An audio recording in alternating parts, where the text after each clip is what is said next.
मरकज़ी वज़ीर दाखिला अमित शाह सिक्किम के दौरे पर गंगटोक में डेयरी कॉन्क्लेव में करेंगे शिरकत।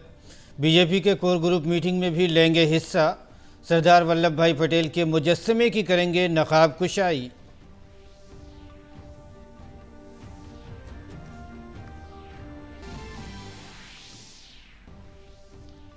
Central drug standard control organisation का बयान, मेड इन फार्मास्यूटिकल के कफ सिरप की भारत में नहीं हुई थी सप्लाई।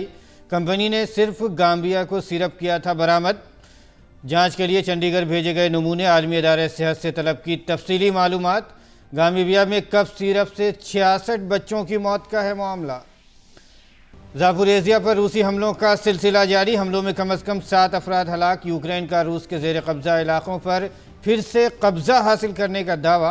अक़वाम मुत्तहिदा के जौहरी अदारे के सरबराह का कीव का दौरा।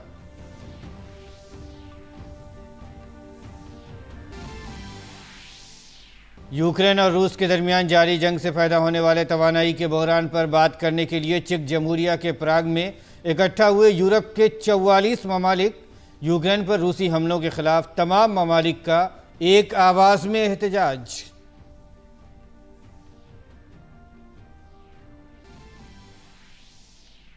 खेलों में जनूबी अफ्रीका ने भारत को पहले यकरोज़ा मुकाबले में 9 रन्स से दी शिकस्त। इस जीत के साथ जनूबी अफ्रीका ने 3 मैचों की सीरीज में हासिल की 1-0 की सबकत।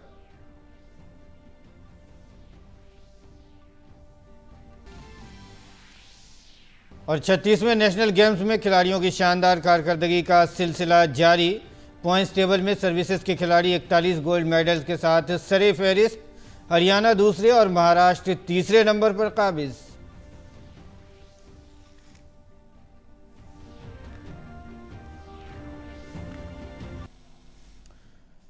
आदाब नाज़रीन, सुबह 9 बजे के उर्दू खबरनामे में आपका खैर मकदम है। मैं हूं आपके साथ मसरूर फैज़ी और आइए अब खबरों पर तफसील के साथ नज़र डालते हैं।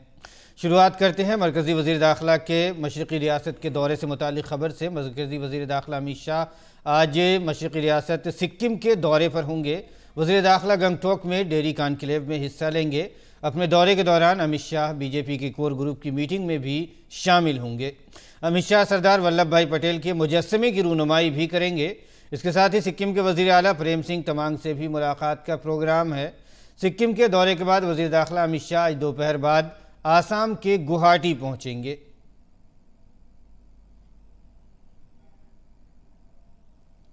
भारतीय कंपनी के जरिए गाम्बिया को बरामद की गई बच्चों की कफ सिरप के मामले में आलमी सेहत तंजीम की शिकायत पर CDSCO की इब्तदाई जांच में ये बात सामने आई है।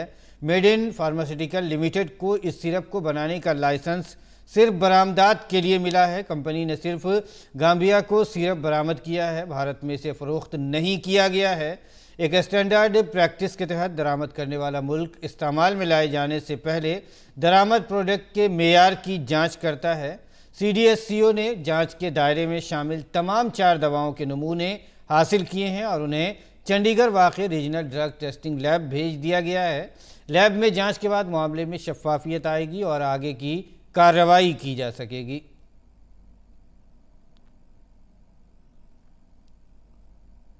और आगे बढ़ते हैं। US India strategic clean energy partnership USISCEP की वजारती सतह के मुज़ाकरात आज अमेरिका के वाशिंगटन में हो रहे हैं। पेट्रोलियम और कुदरती गैस के वज़ीर हरदीप सिंह पुरी और अमेरिका की तवानाई सेक्रेटरी जेनिफर ग्रानहोम इस मुज़ाकरात की शरीक सदारत करेंगी। इस दौरान हरदीप सिंह पुरी अमेरिका की तवानाई कंपनियों के चीफ एग्जीक्यूटिव अफसरान से भी बातचीत करेंगे। USISCEP को अमेरिका भारत माहौलियात और शफाफ तवानाई एजेंडा 2030 शराकत दारी के तहत शुरू किया गया था। काबिल ज़िक्र है कि पिछले साल अप्रैल में मुनक़िद माहौलियाती सरबराह इजलास में वज़ीर आज़म नरेंद्र मोदी और अमरीकी सदर जो बाइडन ने इसका ऐलान किया था। हरदीप सिंह पुरी 11 अक्टूबर तक अमेरिका के वाशिंगटन DC और ह्यूस्टन में एक सरकारी और कारोबारी वफ़द की क़यादत करेंगे। इससे कबल पेट्रोलियम और कुदरती गैस के मरकज़ी वज़ीर हरदीप सिंह पुरी ने अपने दौरे अमेरिका के मौके पर वाशिंगटन DC में आलमी बैंक की बैनुल-अक़वामी माहौलियाती कॉरपोरेशन की क़यादत के साथ मीटिंग की। और आइए आगे बढ़ते हैं बुलेटिन में। नायब सदर जमहूरिया जगदीप धनखड़ आज नई दिल्ली में वाक़ डॉक्टर अम्बेडकर इंटरनेशनल सेंटर में सेवा भारती के जरिए मुनक़िद अवार्ड तकरीब में शरीक होंगे। तो नायब सदर जमहूरिया जगदीप धनखड़ आज नई दिल्ली में वाक़ अम्बेडकर इंटरनेशनल सेंटर में एक अवार्ड तकरीब में शरीक होंगे। सदर जमहूरिया इस अवार्ड तकरीब में मुल्क के लिए कारहाय नुमाया अंजाम देने वालों को एजाज़ से नवाजेंगे। और आइए आगे बढ़ते हैं बुलेटिन में।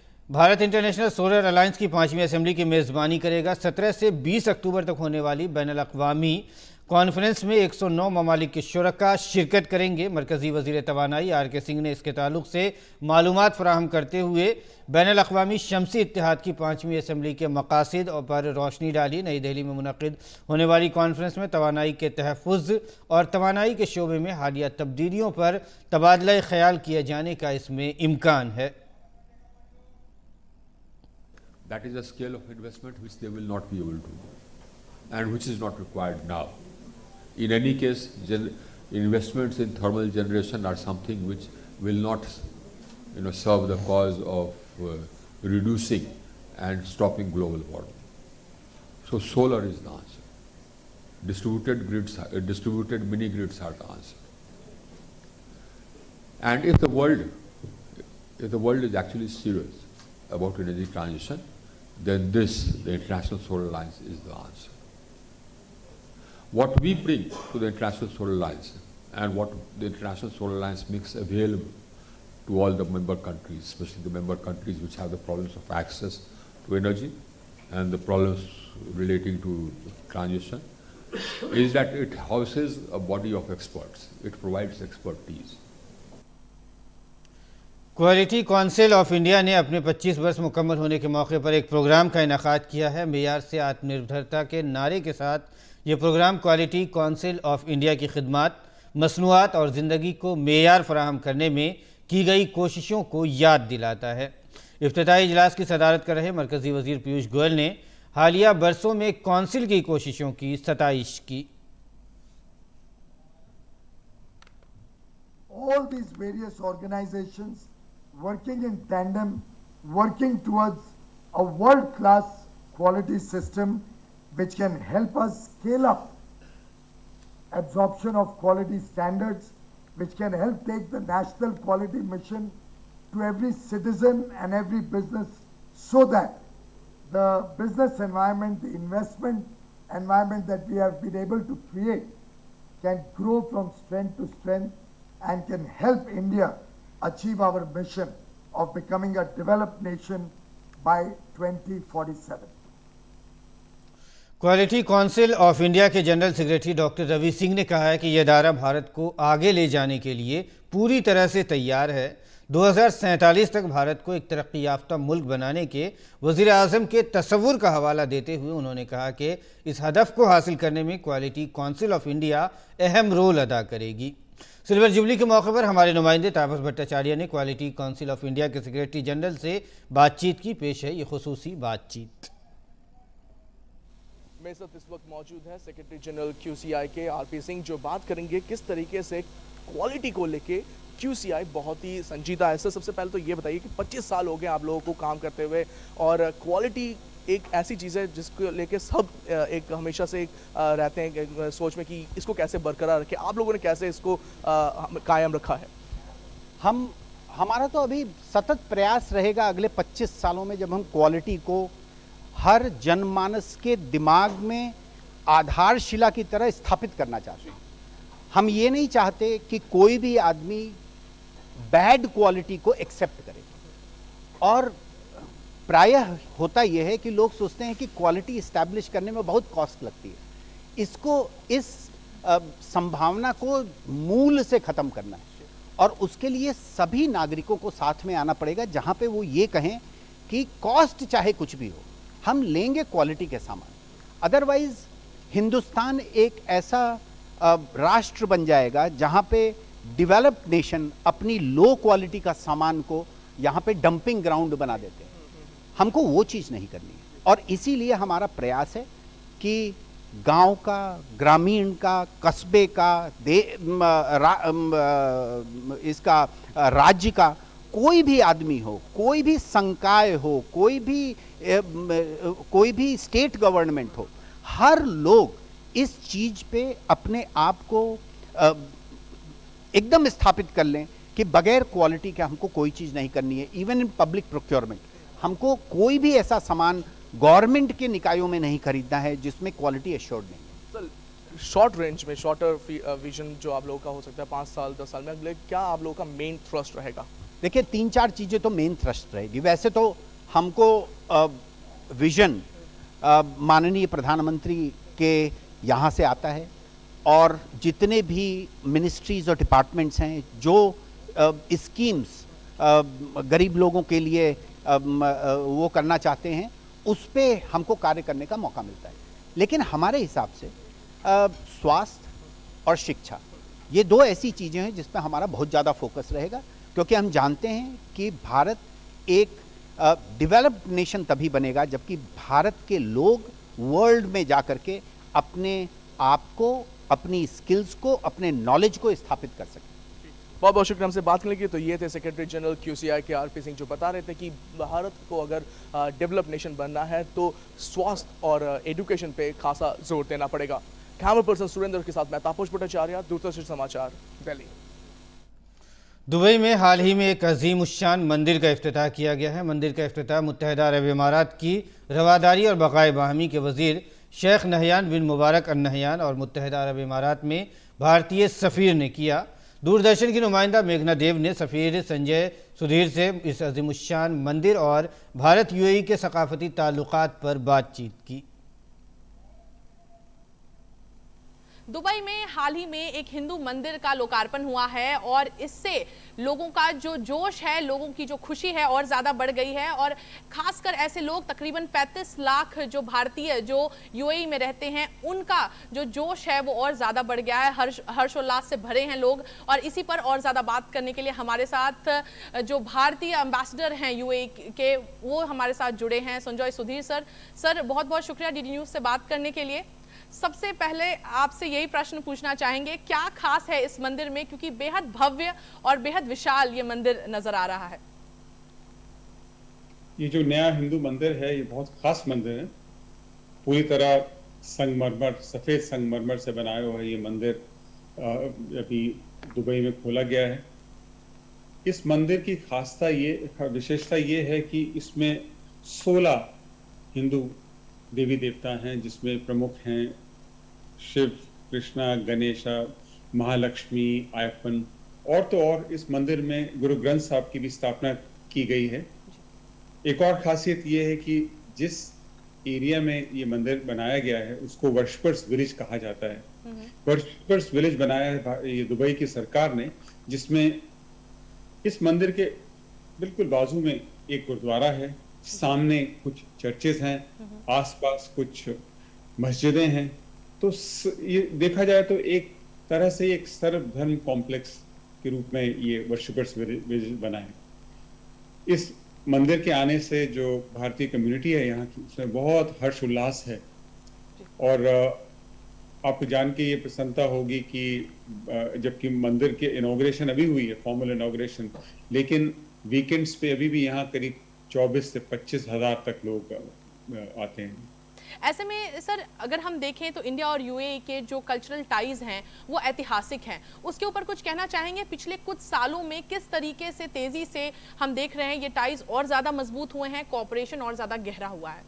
आप ठीक कह रहे हैं। भारत और UAE के बीच जो ताल्लुकात हैं बहुत ही ऐतिहासिक ताल्लुकात हैं। इस देश में करीब 35 लाख भारतीय निवास करते हैं और ये सारे जो जैसे हिंदुस्तान में होता है, हिंदू, मुस्लिम, सिख, ईसाई, सारे फेथ्स के भारतवासी यहाँ पे हैं। इसके साथ साथ हमारी जो आपसी ताल्लुकात हैं ये भी बहुत सुदृढ़ ताल्लुकात हैं। 2017 में भारत ने और UAE ने comprehensive strategic partnership agreement sign किया। इसके चलते हमारे जो आपसी ताल्लुकात हैं पूरी तरह से कॉम्प्रिहेंसिव भी हैं और स्ट्रेटेजिक भी हैं। बहुत सारी UAE कंपनीज ने भारत में निवेश भी किया है और ये पूरा जो खाड़ी का क्षेत्र है उन सारे देशों में से UAE सबसे अधिक निवेश करने वाला देश है हिंदुस्तान में। कोविड के बाद से किस तरीके से पर्यटन वहां बढ़ा है, उसके बारे में अगर आप कुछ बताना चाहें। कोविड के बाद तो क्या, कोविड के दौरान भी बहुत सारे भारतीय पर्यटक यहाँ आते थे। जी।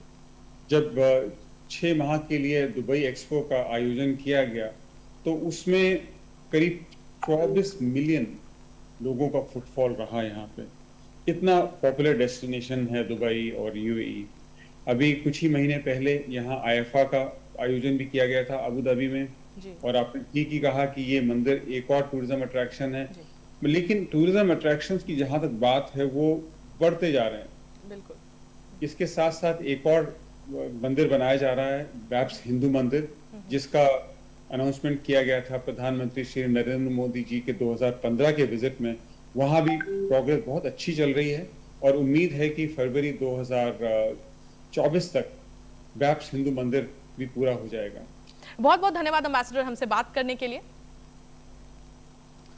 और नाज़रीन, आइए अब कुछ आलमी ख़बरों पर नज़र डालते हैं। 44 यूरोपीय ममालिक के रहनुमाओं ने जुमेरात को चेक जमहूरिया के शहर प्राग में यूरोपीय पॉलिटिकल कम्युनिटी कॉन्फ्रेंस में यूक्रेन पर हमले के सिलसिले में रूस के खिलाफ यकजहती का पैगाम दिया है। इस कॉन्फ्रेंस में यूरोपीय यूनियन के 27 रुकन ममालिक के अलावा बल्कान और मशरक़ी यूरोप के ममालिक के अलावा बरतानिया और तुर्की ने भी शिरकत की।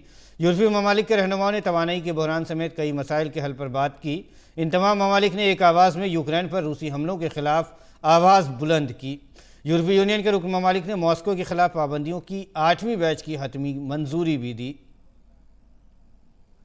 यूक्रेन के सदर व्लादिमीर ज़ेलेंस्की ने रूस पर जुमेरात को ज़ापोरिज़िया पर डबल ट्रैप हमला करने का इल्ज़ाम लगाया है। ज़ेलेंस्की ने यह इल्ज़ाम प्राग में यूरोपीय रहनुमाओं के साथ गैर रस्मी मुलाकात के दौरान अपने खिताब में लगाया। मकामी हुक्काम के मुताबिक ज़ेलेंस्की ने रूस पर उस दिन इल्ज़ाम लगाया जिस दिन ज़ापोरिज़िया पर 7 मिसाइलों से हमले किए गए थे। ताहम रूस ने अभी तक ज़ापोरिज़िया के वाक़यात पर कोई तबसरा नहीं किया है। इसी दरमियान यूक्रेन ने रूस के ज़ेर कब्ज़ा इलाकों पर फिर से कब्ज़ा हासिल करने का दावा किया है।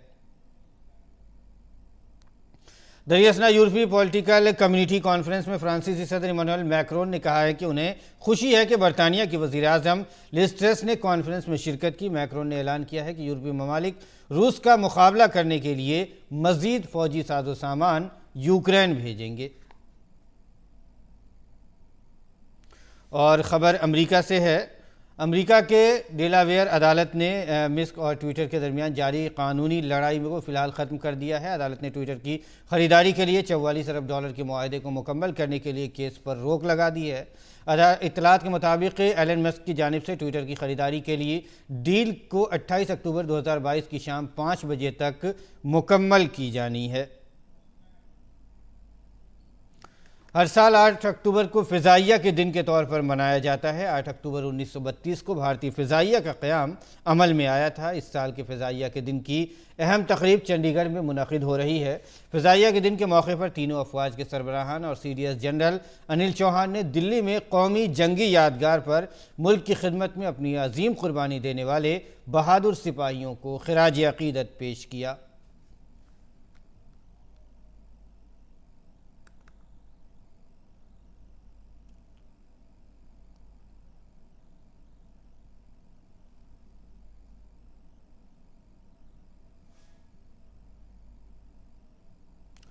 और वज़ीर ख़ारजा डॉक्टर एस जयशंकर न्यूजीलैंड के दौरे पर हैं और वो ऑकलैंड में कल वज़ीर ख़ारजा डॉक्टर एस जयशंकर ने मुश्तरका तौर पर वहाँ की वज़ीर ख़ारजा के साथ नानाया महतोआ के साथ जो है एक मुश्तरका कॉन्फ्रेंस की, प्रेस कॉन्फ्रेंस की। इस मौके पर उन्होंने कहा कि न्यूजीलैंड की वज़ीर ख़ारजा नानाया महतोआ ने कहा कि भारत के सबसे अहम शराकतदार मुल्कों में से भारत एक है। प्रेस कॉन्फ्रेंस में वज़ीर ख़ारजा डॉक्टर जयशंकर ने कहा कि उन्होंने भारतीय तलबा के वीज़ा से मुतालिक मसाइल का मामला उठाया है। उसके अलावा हिंद बहरुल काहिल और यूक्रेन जंग के नताइज जैसे अहम मसाइल पर भी बातचीत हुई है। बाद में डॉक्टर जयशंकर ने ऑकलैंड में न्यूजीलैंड की वज़ीर आज़म जेसिंडा आर्डन से भी मुलाकात की है और वज़ीर आज़म नरेंद्र मोदी का ज़ाती पैगाम दिया। दौरे के दूसरे मरहले में वज़ीर ख़ारजा ऑस्ट्रेलिया, कैमरा और सिडनी भी जाएंगे। और आइए आप बुलेटिन में आगे बढ़ते हैं, खेल की खबरों पर नजर डालते हैं। जनूबी अफ्रीका के खिलाफ खेले गए एक रोज़ा सीरीज के पहले मैच में भारत को 9 रन से शिकस्त का सामना करना पड़ा है। बारिश के बाइस ताखीर से शुरू होने वाले मैच को 40 ओवर्स तक महदूद कर दिया गया था। टॉस जीतने के बाद भारतीय कप्तान शिखर धवन ने पहले गेंदबाजी का फैसला किया।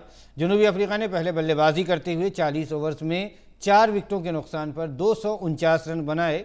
हदफ के ताक़ुब में भारतीय टीम मुकर्ररा 40 ओवर्स में 8 विकेट के नुकसान पर सिर्फ 240 रन ही बना सकी।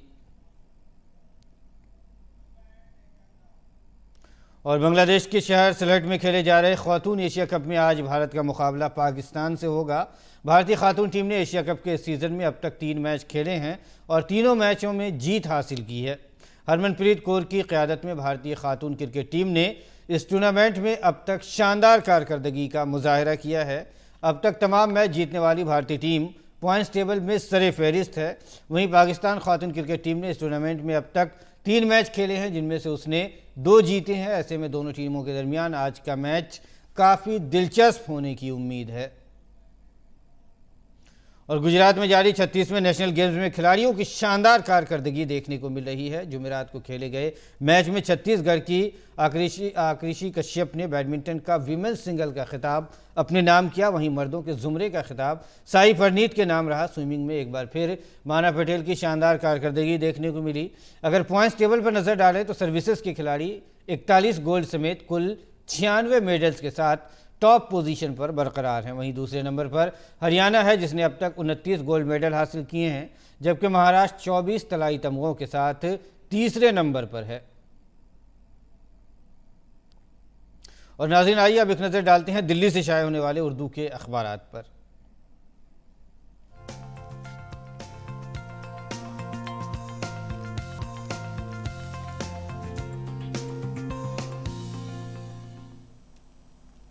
अखबारात के जायजे में सबसे पहले नज़र डालते हैं रोज़नामा राष्ट्रीय सहारा की अहम सुर्खियों पर। पहली अहम सुर्खी है, किसी इदारे को तालीमी अक़लियती इदारे का दर्जा किस बुनियाद पर दिया जाए, सुप्रीम कोर्ट में मामला पहुंचा। जांच से इत्तफाक, यूपी सरकार के अक़लियती तालीमी इदारों के कौमी कमीशन और दीगर को इस सिलसिले में नोटिस जारी किया गया है।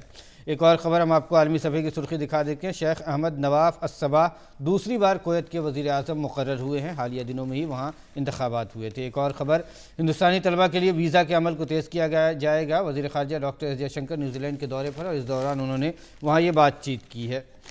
आगे बढ़ते हैं। रोज़नामा इनकलाब की अगर बात करें तो पहली सुर्खी है, हिंदुस्तान ने हमेशा क़वानीन पर मबनी बैनुल-अक़वामी निज़ाम की हिमायत की है। लोकसभा स्पीकर ओम बिरला का G20 पार्लिमानी स्पीकरों की 8वीं छोटी कॉन्फ्रेंस से खिताब में बयान। एक और ख़बर, यूरोपीय पार्लियामेंट का ऐलान, ईरान में इंसानी हकूक़ की पामालियों की तहक़ीक़ात कराएंगे। अगर यूरोपीय यूनियन ने तेहरान के ख़िलाफ़ सियासी कार्रवाई की तो ईरान इसका मुनासिब जवाब देगा। आगे बढ़ते हैं। रोज़नामा हिंदुस्तान एक्सप्रेस की अगर हम सुर्खियों की बात करें तो अहम सुर्खी है, साइबर क्राइम की रोकथाम और बचाव के लिए लेफ्टिनेंट गवर्नर ने पुलिस हेडक्वार्टर्स में साइबर उदय का किया इजरा। एक और ख़बर है, मूर्ति विसर्जन के दौरान बंगाल में 8 अफराद डूब गए। वज़ीर आज़म नरेंद्र मोदी और वज़ीर आला ममता बनर्जी ने वाक़े पर दुख का इजहार किया। तो नाज़रीन, ये था दिल्ली से शाये होने वाले उर्दू के अखबारात का मुख्तसर सा जायज़ा। और मुल्क की राजधानी दिल्ली में इन दिनों 3 दिनों का नौटंकी महोत्सव का एहतमाम किया गया है। इस सिलसिले में कल मुंशी प्रेमचंद की कहानी बूढ़ी काकी पेश की गई। नौटंकी के ज़रिए पेश की गई इस कहानी में बुज़ुर्गों को समझने का एक अच्छा पैगाम दिया गया है। ऐसे प्रोग्रामों के ज़रिए एक बार फिर मालूम होती लोक ड्रामों की सिर्फ नौटंकी को ज़िंदा करने की कोशिश की गई है। पेश है हमारे नुमाइंदे गिरीश निशाना की ये खास रिपोर्ट। क्या कहेगा जहां लोग तुमको के इज्जत को उम्र के आखिरी मरहले में बुजुर्ग बच्चों जैसी हरकतें करते हैं। ऐसे में उन्हें मज़ीद समझने और संभालने की ज़रूरत होती है। इन्हीं एहसासात को झंझोड़ती रही बूढ़ी काकी।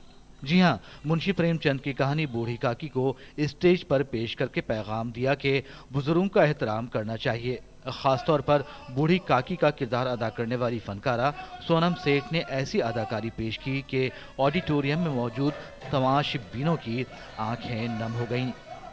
हमारे देश में अगर कोई बुज़ुर्ग महिला या पुरुष है जो घर में अपने बच्चों से या किसी से अगर उनकी उपेक्षा की जाती है तो वो ऐसा न किया जाए और उनका भी पूरा ध्यान रखा जाए। उन्हें ओल्ड एज होम में न भेजा जाए, उन्हें घर में, क्योंकि वो घर के बुज़ुर्ग अब हैं लेकिन वो उसी घर के मालिक हैं और उनका पूरा मान सम्मान होना चाहिए, यही संदेश है। प्रयागराज के स्वर्ग रंग मंडल नाट्य संस्था के फनकारों ने जुमेरात को दिल्ली के कमानी ऑडिटोरियम में ये झंझोर देने वाली नौटंकी पेश की। संगीत नाटक अकादमी से अवार्ड याफ्ता अतुल यदुवंशी ने इस नौटंकी की हिदायतकारी की। मुंशी प्रेमचंद जी हमारे देश के वो अद्वितीय लेखक थे, भविष्य दृष्टा थे। जो आने वाला समय था, कैसे उन्होंने देख लिया था कि घर में ही अपने बुजुर्गों की अनदेखी होगी, बड़े बूढ़ों की अनदेखी होगी और उन्हें वो दिन भी देखना पड़ेगा कि वही मालिक हैं, उन्हीं के घर में आयोजन हो रहा है और उन्हीं को भोजन के लिए नहीं पूछा गया और बेबसी में उन्हें जूठी पत्तल चाटनी पड़ती है। इससे मार्मिक और इससे संवेदनाओं को झकझोरने वाली ज़्यादा कोई कौन सी कहानी हो सकती है, मुझे नहीं समझ में आता। और ये संदेश जो है समाज के लिए है, देश के लिए है, दुनिया के लिए है कि कैसे हमें अपने बड़े बूढ़ों का समाज में, घर में, देश में उनका ख्याल रखना है। मुल्क के दारुल हुकूमत में 3 रोज़ा नौटंकी महोत्सव का इनेकाद किया गया है ताकि ख़त्म हो रही लोक ड्रामे की सिन्फ नौटंकी को एक बार फिर जिंदा किया जा सके और इसे खोया हुआ वक़ार दिया जा सके। बूढ़ी काकी इसका एक हिस्सा था। इसके अलावा इस नौटंकी महोत्सव के दौरान बहरूपिया और दास्तान लैला मजनू भी पेश किए जाएंगे। ग्रीश निशाना की रिपोर्ट, डीडी न्यूज़ उर्दू खबरें। और आइए अब देख लेते हैं मुल्क भर के मौसम का क्या है मिजाज।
नाज़रीन, अब बुलेटिन में वक्त हुआ चाहता है आपसे रुखसत होने का, लेकिन इससे पहले आपको लिए चलते हैं केरल, जहां दिलचस्प बोट रेस ने तमाम शायकीन का दिल जीत लिया है। आप भी इससे महजूज हों और हमें दें इजाज़त। आदाब।